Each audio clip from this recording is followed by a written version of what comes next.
हिंदी कहानी सुनने के लिए चैनल को सब्सक्राइब कर लीजिए। आज की कहानी है हाथ की खुजली।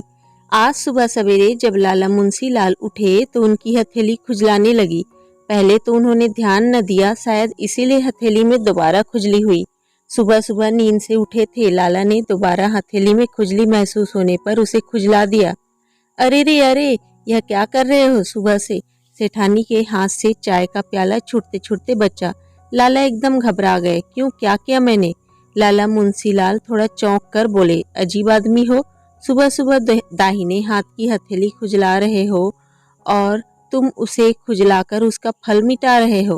भूल गए क्या, सुबह सुबह मर्दों की दाहिने हाथ की हथेली में खुजली होना कितना शुभ होता है। उस दिन धन जरूर मिलता है, इसे झट से चूमो तो अच्छा फल मिलेगा, खुजलाओगे तो पास की पूंजी भी खर्च हो जाएगी। अरे हाँ भगवान, मुंशीलाल ने हथेली को साफ करते हुए कहा, मैं तो भूल ही गया। और वह हथेली को चूमने लगता है। आज मोटी रकम मिलेगी, सेठानी ने चाय का प्याला रखते हुए कहा और मुंशीलाल की चारपाई पर धम से बैठी। चारपाई टूटते टूटते बची। अरे जरा ध्यान से बैठो, सेठ ने कहा, पर सेठानी तो अपने ही मूड में थी। बोली, सुनो जी, कल मैं बनवारी सर्राफा यहाँ गई थी। क्यों गई थी? मैंने तो नहीं कहा था। लाला मुंशीलाल ने ऐसा मुंह बनाया जैसे उन्होंने कड़वी नीम खा ली हो। मेरा मन था चली गई, तुम्हें इससे क्या? सेठानी ने लाला को घूरा तो लाला सीधी राह पर आ गए। चुपचाप चाय का प्याला उठाकर चाय पीने लगे।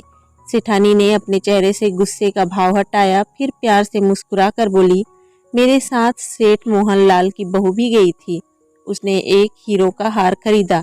अच्छा किया, मोहनलाल की बहू यही तो करेगी। आखिर मोहनलाल की तिजोरी में रुपये रखने की जगह तो रही नहीं। क्यों, तुम्हारी हैसियत मोहनलाल से क्या कम है? हाँ भगवान, मेरी हैसियत बहुत कम है, मुंशीलाल ने सेठानी की नीयत भांपकर कहा। नहीं नहीं, मैं नहीं मानती। बनवारी लाल के यहाँ मैंने भी एक हार देखा। सेठानी की इतनी बात सुनते ही मुंशीलाल चौंक उठे। प्याले की चाय छलक गई, गले में उसकी लग गई। बड़ी मुश्किल से उनकी खांसी ठीक हुई। क्या बात है जी, मैं जब भी तुमसे कुछ कहती हूँ तो तुम्हें ठसकी लग जाती है, सेठानी ने थोड़ा चिढ़कर कहा। हाँ भगवान, जमाना मिलावट का है। हवा में अगर बातों की मिलावट हो जाती है तो ठसकी लग जाती है। मुंशीलाल ने कहा। क्या कहा? हवा में बातों की मिलावट? सेठानी ने घूर कर देखा। अरे हाँ, आजकल साइंस ने बड़ी तरक्की कर ली है, यह नई खोज हुई है। मुंशीलाल ने बात टालते हुए कहा, मुझे इन बातों से कोई मतलब नहीं है।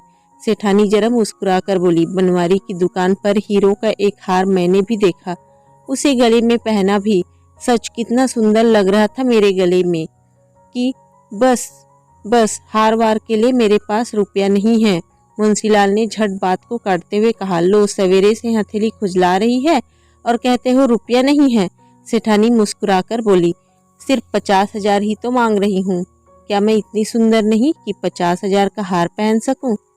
और सेठानी ने अपनी सुंदरता के जाल में मुंशीलाल को फंसा लिया। बस यही तो मार खा जाता हूँ। मुंशीलाल बोले, अच्छा, आज हथेली खुजलाने से अगर इतनी रकम मिल गई तो दे दूंगा। मिलेगी, जरूर मिलेगी। मैंने अपने पिताजी के हाथों में लाखों रुपये की रकम हथेली खुजलाने पर लेते देखी है।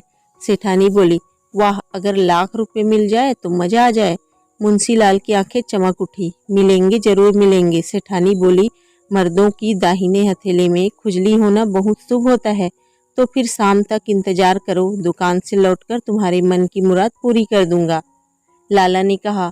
और सेठानी की आंखों के सामने वह सुंदर हार लटकने झूमने लगा। उस दिन लाला मुंशीलाल दुकान में आकर बैठे तो पता चला कि मुनीम जी नहीं आए। उन्हें बुखार है और वह छुट्टी पर हैं। सो लेन देन का सारा काम लाला को ही करना था। पर उस दिन लेन तो हुआ नहीं, सुबह से देन ही देन होता रहा। लाला की दुकान पर उस दिन आने वाला हर व्यक्ति उन्हें लाख रुपए देने वाला लगता, लेकिन वह लेनदार निकलता। दोपहर बीतने लगी, लाख देने वाला कोई न आया। हथेली खुजलाया है तो रुपये जरूर मिलेगा। पर अब शाम होने को आई और लाला की बेचैनी बढ़ने लगी। तभी लाला को एक ख्याल आया, कहीं ऐसा तो नहीं कि मुनीम जी को जो वसूली करनी थी आज उनके न होने से लोगों ने न दी हो। और लाला खाते लेकर बैठ बैठे देखने लगे कि आज किस किस से रुपया लेना है। खाता देखते देखते उनकी नज़र ठाकुर शेर सिंह के नाम पर पड़ी। उनसे 1 लाख रुपये मिलने वाला था। बस लाला झटपट 1 लाख रुपये वसूल करने के लिए तैयार हुए। ठाकुर शेर सिंह का अनाज मंडी में बड़ा कारोबार था। फसल आने पर वह अक्सर मुंशीलाल से रुपये लेते थे। बिक्री के बाद वह रुपया सूद समेत लौटा देते थे। लेकिन ठाकुर शेर सिंह अपने नाम जैसे ही थे। उन्होंने कई मुस्तैद जवान भी पाल रखे थे। लेन देन का काम वही करते थे। लाला मुंशीलाल खाता लेकर ठाकुर शेर सिंह की दुकान पर पहुंचे। शेर सिंह कहीं गए थे। दुकान पर उनके मुस्तैद पहलवान ड्यूटी पर लगे थे। लाला मुंशीलाल अकड़ते हुए पहुंचे और बोले, कहाँ है ठाकुर शेर सिंह? उनसे वसूली करनी है। लाला मुंशीलाल बैठ गए। उधर सेठानी सारे दिन हीरो के हार का सपना देखती रही।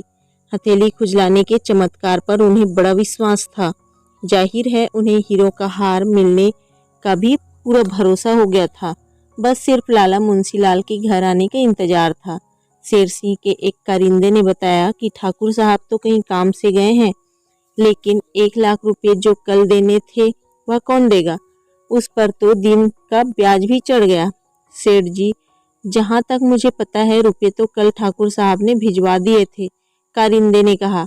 अच्छा, तो अब यह चाल भी चलने लगा? शेर सिंह फिर झिड़क कर बोले, अजी मेरा खाता झूठ नहीं बोलता, रुपये नहीं पहुँचे। कौन कहता है रुपया नहीं पहुँचे? एक पहलवान गुर्राता हुआ वहां आया। रुपये तो कल मैं पहुंचाया हूँ। मैं कहता हूँ रुपये नहीं पहुँचे, मेरा खाता झूठ नहीं बोलता। तुम झूठ बोल रहे हो, सेठ ने गुस्से से कहा।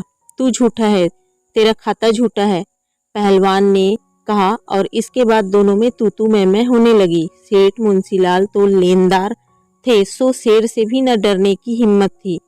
पहलवान ताकत वाला था, वह क्यों डरता? बस बात बढ़ गई तो दोनों में मारपीट होने लगी। पहलवान ने सेठ की अच्छी पिटाई कर दी। तब तक शेर सिंह आ गए। उन्होंने दोनों को अलग किया। सारा मामला सुनकर शेर सिंह ने विश्वास दिलाया कि रुपया पहुंचा दिया गया है। अपने मुनीम से पूछो। सेठ मुंशीलाल बड़ी मुश्किल से कराहते लड़खड़ाते घर चल पड़े। रास्ते में किसी से कहकर मुनीम को बुलवाया। सोचा शायद मुनीम वे रुपये घर ले गया होगा। ले आएगा तो सेठानी का सगुन पूरा हो जाएगा। धीरे धीरे चलकर जब मुंशीलाल पहुंचे तो मुनीम जी वहां पहले ही आ गए थे। उसने बताया कि रुपया तो उसने तिजोरी में रखा था। हाँ, खाते में नहीं लिख पाया था, आज लिख देता। हाय, तो आज जो सारी देनदारी मैंने की वह उन्हीं रुपये की थी? हाँ, मुनीम ने कहा। अरे गजब हो गया, मैंने तो सारे रुपये खर्च कर दिए।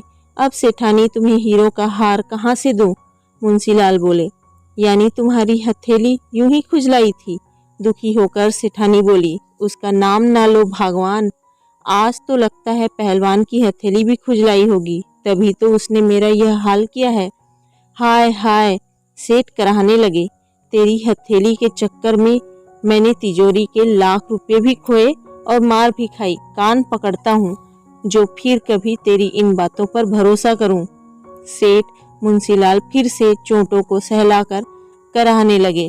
तो दोस्तों, आपको आज की कहानी कैसी लगी? पसंद आया है तो लाइक कीजिए, शेयर कीजिए, चैनल को सब्सक्राइब कर लीजिए। मिलते हैं आपको एक अच्छी सी नई कहानी के साथ। तब तक के लिए बाय बाय। यहाँ तक सुनने के लिए आपको दिल से शुक्रिया।